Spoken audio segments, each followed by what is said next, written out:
सभी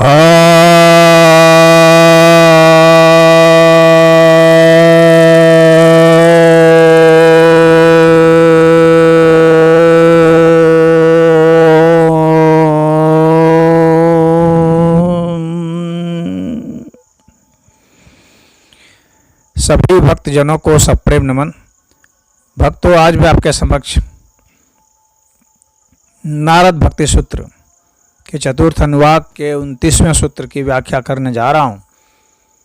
नारद जी कहते हैं, अन्योन्याश्रत्वम इत्तन्ये, अर्थात अन्य ऐसा कहते हैं कि अन्योन्याश्रय का संबंध है, अर्थात ज्ञान एवं भक्ति का परस्पर एक दूसरे पर आश्रित होने वाला संबंध है। नारद जी ने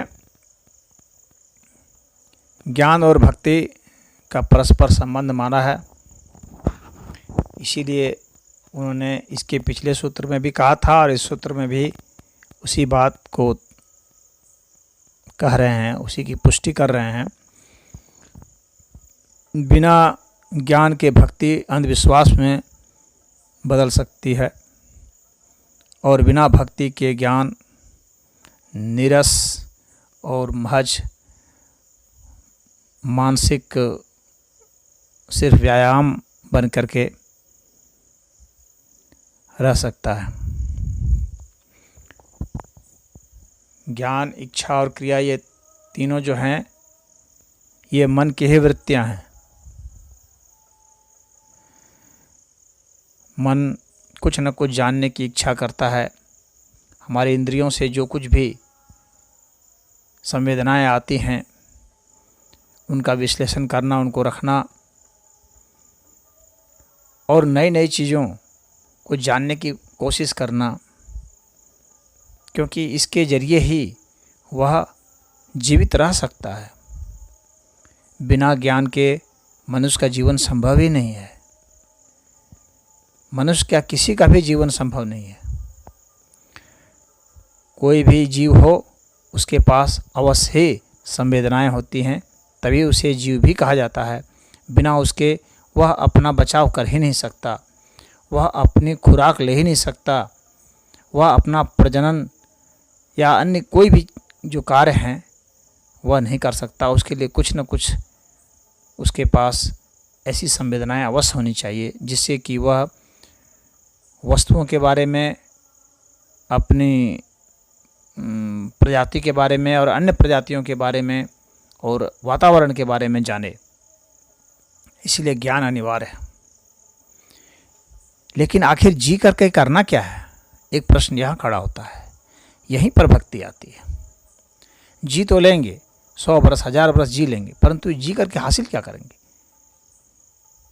सामान्य अनुभव से तो बस यही है कि बस जैसे हैं वैसे पैदा करके चले जाएंगे, परंतु जीने का मकसद सिर्फ अपने जैसा ही बनाते चले जाना, कॉपी करते चले जाना, यह जीवन की एक विधा तो है, एक लक्ष्य तो है, लेकिन उस व्यक्ति को क्या हासिल हुआ जिसने वो प्रजाति उत्पन्न कर दी? उस व्यक्ति को क्या हासिल हुआ? वह व्यक्ति और क्या हासिल कर सकता है अपने जीवन में? भोजन करते हैं, खाते हैं, पीते हैं, किस लिए? क्या हमारा उद्देश्य सिर्फ प्रजनन है? हम अपने में संतुष्टि क्यों ढूंढते हैं? शांति क्यों ढूंढते हैं? सभी प्राणी कुछ न कुछ अपने भीतर में संतुष्टि तलाशते हैं, शांति तलाशते हैं, आनंद तलाशते हैं, प्रेम तलाशते हैं। बिना प्रेम के फिर उसे किसी चीज़ को करने की इच्छा ही नहीं होगी। यदि हम प्रजनन की ही बात करें तो एक व्यक्ति जो नपुंसक है, एक स्त्री जो बांझ है, या एक व्यक्ति जो कि हिजड़ा ही पैदा ले लेता है, फिर उसके जीवन का क्या उद्देश्य है? यह एक यक्ष प्रश्न खड़ा होता है। लेकिन प्रेम उसमें भी है, अन्य में भी है। प्रेम ही एक ऐसा है जो कि व्यक्ति को जीने के लिए मजबूर करता है, जो कि जीवन का एक सुखद पहलू दिखलाता है और जीवन में रस लाता है। बिना प्रेम के जीवन में रस नहीं होगा, और जिनके जीवन का प्रेम रस सूख जाता है वे मार जाते हैं, मार देते हैं, आत्महत्या कर लेते हैं। तो एक बेहतर जीवन की कल्पना प्रेम से ही संभव है, और प्रेम की ही जो पराकाष्ठा होती है वह भक्ति है, और भक्ति की जो पराकाष्ठा है वो पराभक्ति है। तो जानने की जो इच्छा हमारे में है वो प्रेम की वजह से है, और जितना ज़्यादा हमारे में प्रेम होता है, किसी को भी हम जितना ज़्यादा प्रेम करते हैं या किसी के प्रेम में होते हैं हम, उसके विषय में हम उतना जानने लगते हैं। क्यों? क्योंकि वह व्यक्ति स्वयं जाने लगता है। आप इंटरोगेशन करके उस व्यक्ति के बारे में आप पूरा नहीं जान सकते। वह व्यक्ति जब स्वयं अपने को प्रकट करता है तो उसके प्रकट करने की जो भावना होती है, जो आह्लाद होता है, वह एक दूसरा होता है। वह अपने विषय में हर कुछ बताते जाता है, पूरा दिल खोल के रख देता है। उसी तरह से जब आप अपने भीतर जाते हैं दिल खोल करके, तो आप अपने विषय में हर चीज़ जानने लगते हैं। जितना आप जानेंगे उतना प्रेम बढ़ेगा, और जितना प्रेम बढ़ेगा उतना ही ज्ञान खुलेगा। इसीलिए ये अन्योन्याश्रित संबंध है। और भक्ति जितना ऊंची पहुंचेगी, अनन्य भक्ति होगी, उतना ही ज़्यादा ज्ञान भी बढ़ेगा आगे, आत्मज्ञान को उपलब्ध हो जाएंगे। और पराभक्ति होगी तो परम ज्ञान को उपलब्ध हो जाएंगे। फिर ज्ञानातीत अवस्था उपलब्ध हो जाती है, आनंदातीत अवस्था उपलब्ध हो जाती है, प्रेमातीत अवस्था उपलब्ध होती है, कैवल्य अवस्था उपलब्ध होती है। उत्तरोत्तर आनंद की वृद्धि जो होती है, अनंत आनंद, वही कैवल्य अवस्था है, वही शुद्ध प्रेमा भक्ति है, जहाँ की आनंद की कोई सीमा नहीं है, कोई पारावार नहीं।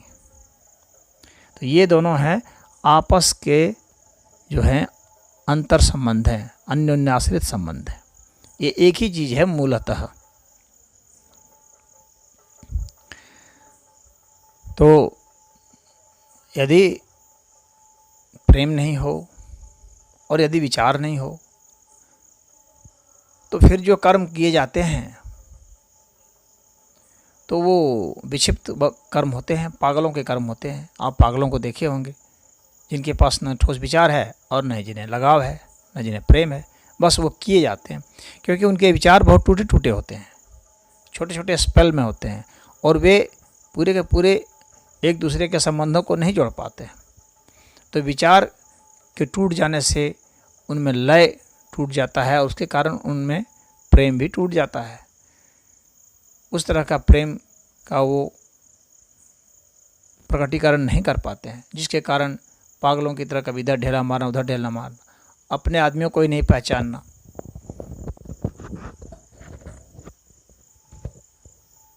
तो यह चीज़ देखने में आती है। तो क्रिया अच्छे ढंग से नहीं हो सकती है जब तक ज्ञान नहीं होगा। और एक मामूली सा जो अंतर्ज्ञान होता है, जो जीवन के लिए अनिवार्य है, जिसको आप एक तरह से इम्पल्स भी कह सकते हैं, वो अंतर्ज्ञान है एक तरह से, जो सभी में होता है उपलब्ध, पागलों में भी होता है। भोजन के विषय में पागल भी संवेदनशील होते हैं। वे अन्य विषय में चाहे कितने भी पागल क्यों ना हो, भोजन के विषय में पागल नहीं होते हैं। उन्हें भोजन मिलेगा तो वे खा ही लेंगे। भूख लगी है, भोजन मांगता है, उनकी आंखें बता देगी कि ये भोजन है, तो उसके हाथ बढ़ जाएंगे, वो भोजन कर लेगा। लेकिन एक व्यक्ति जो घोर निद्रा में है, जो बेहोशी में है, कितने लोग बेहोश हो जाते हैं बहुत लंबे समय तक, उनमें आखिर क्या है? वे किस स्थिति में हो जाते हैं? हमें उन स्थितियों को भी देखना है। वहाँ तो न ज्ञान है, न कर्म है, न भक्ति है, न क्रिया है, कुछ भी नहीं रह जाता। तो उस व्यक्ति के लिए कुछ क्रिया नहीं। हाँ, अंदरूनी क्रिया उसकी अपने आप होते रहती है, लेकिन उस व्यक्ति की स्वतः प्रेरणा से कुछ क्रिया नहीं हो पा रही है। तो उसके अंदर का एक जो डायनेमिक्स है वो काम कर रहा है, जो कि उसके भीतर भी भूख लगाता है और उसके भीतर भी दिल धड़काता है, उसकी सांस को चलाता है। भले उसकी सोचने शक्ति, समझने की शक्ति कुंद हो चुकी है। तो वह जो प्रेरित कर रहा है उस बेहोश व्यक्ति में भी हमें प्रेम को, जो इस प्रेम का जो स्रोत है वास्तविक प्रेम, उसको वहाँ खोजना पड़ेगा, क्योंकि वही ज़िंदगी के डोर को थामे हुए है। हमारी ज़िंदगी की डोर को और मृत्यु की डोर को, इन दोनों के बीच जो संबंध है उस संबंध को वही प्रेम बनाए हुए है, वही जीवन को बनाए हुए है। जीवन को बनाए रखना ही प्रेम का मुख्य दायित्व है और उत्तरोत्तर जीवन को, जीवन के बेहतर आयामों को समझना ये भक्ति का दायित्व है। और वहाँ पर ये जो इंद्रिय ज्ञान है, जिस ज्ञान के विषय में कहा जा रहा है, इससे आगे बढ़ करके आत्मज्ञान की ओर हम जाते हैं। और आत्मज्ञान की ओर जाते हैं तो वहाँ पर जो है जीवन को बनाए रखने की जो प्रक्रिया है वह आत्मज्ञान और वह भक्ति का समन्वय हो जाता है। इसलिए अन्योन्याश्रित संबंध यहाँ पर नारद भगवान ने बताए हैं। तो इस सूत्र में इतना ही।